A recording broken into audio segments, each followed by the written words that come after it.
UP के मुजफ्फरनगर में कांवड़ यात्रा को लेकर योगी सरकार ने जो दुकानदारों को फरमान सुनाया है, उससे आप कितने सहमत हैं? क्योंकि सांसद असदुद्दीन ओवैसी का कहना है कि सरकार के इस फरमान से छुआछूत साफ झलकता है, जो संविधान के अनुच्छेद 17 का उल्लंघन है। एनडीए की सहयोगी जेडीयू ने भी सरकार के इस फरमान का विरोध किया है। आरएलडी ने कहा है कि सरकार का यह फैसला पूरी तरह से गलत है और इसकी समीक्षा होनी चाहिए। लेकिन सवाल है कि इस फैसले से सरकार की मंशा क्या है। हमें और आपको तो यही सिखाया गया है कि त्योहार उत्सव लाते हैं, खुशियां लाते हैं, इससे गंगा जमुनी तहजीब और दृढ़ होती है। मुसलमानों ने कब कहा है कि उनके त्योहारों में हिंदू या अन्य धर्म के लोग शिरकत करना छोड़ दें? हमारे पूर्वजों ने तो यही बताया है कि एक मुसलमान की ईद तब तक मुकम्मल नहीं होती जब तक कि एक हिंदू उसके हाथ से बनी सेवई ग्रहण न कर ले। तो फिर कांवड़ यात्रा के दौरान मुसलमानों का नाम उजागर कर सरकार क्या हासिल करना चाहती है? जानकारों का मानना है कि इससे दो समुदायों के बीच खाई ही पैदा होगी, कुछ हासिल नहीं होगा। सरकार का काम जोड़ना है, तोड़ना नहीं। नमस्कार, मैं उपेंद्र कुमार। लगेगी आग तो आएंगे कई घर जद में, यहाँ सिर्फ हमारी मकान थोड़ी है। रात इंदौरिया जिंदा होते तो ये अपनी आंखों के सामने देख रहे होते, ऐसा जानकारों का मानना है। क्योंकि मुजफ्फरनगर में योगी सरकार का फरमान अब उसी के गले की फांस बन गया है, जो न उगलते बन रहा है और न निगलते।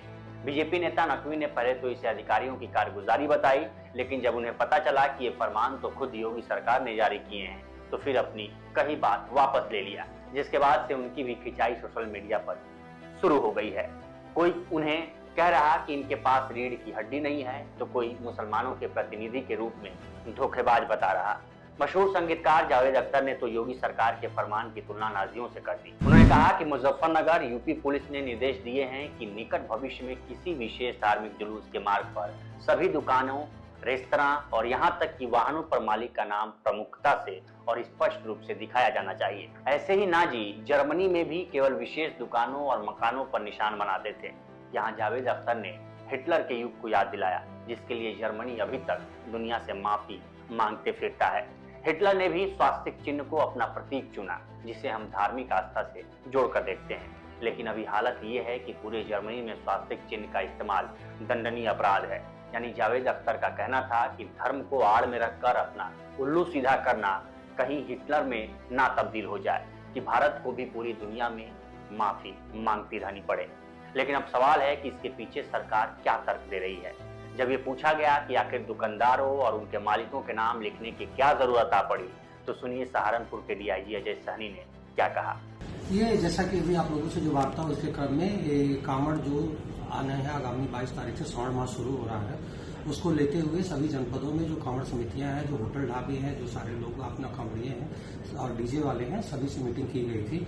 इसी क्रम में एक समस्या सामने ये लाई गई थी कि जो भी कांवड़ मार्ग पे होटल और ढाबे हैं, वहां पर कई बार रेट को और अन्य चीजों को लेकर समस्या उत्पन्न होती है। इस संबंध में सबसे वार्ता की गई और ये निर्णय लिया गया था कि जो भी कांवड़ मार्ग पे होटल है, ढाबे हैं, यहाँ सभी लोग रेट लिस्ट लगाएं और इसके साथ ही जो होटल और ढाबे हैं, इनके मालिक जो हैं, जो प्रोप्राइटर हैं, इनका नाम भी उस पर इंगित किया जाए।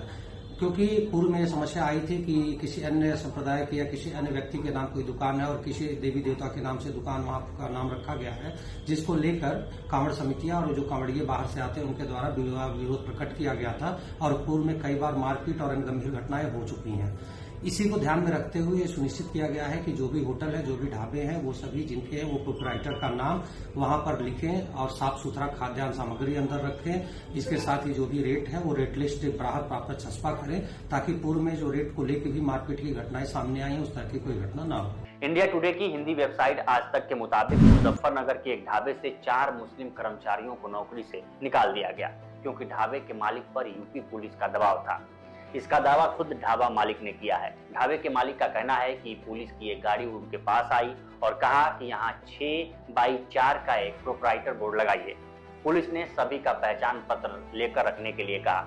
इसके बाद कहा कि जो भी मुस्लिम वर्कर हैं, अब आप उन्हें नहीं रखेंगे। पुलिस वालों के कहने के बाद मैंने मुंशी, शफकत अली, वकार और राजू को नौकरी से हटा दिया। इसके बाद से सवाल उठने लगा है कि क्या सामाजिक सौहार्द को कायम रखने के लिए एक समाज को ही दूर कर देंगे? क्या ऐसे ही प्रदेश में गंगा जमुनी तहजीब स्थापित होगी? मुजफ्फरनगर के इस सरकारी फरमान पर जाफर मलिहाबादी का एक शेर याद आता है, दिलों में हुब्बे वतन है अगर तो एक रहो, निखारना ये चमन है अगर तो एक रहो। आज इस स्टोरी में बस इतना ही। बाकी देश दुनिया की तमाम खबरों के लिए बने रहिए लोकमत हिंदी के साथ। नमस्कार।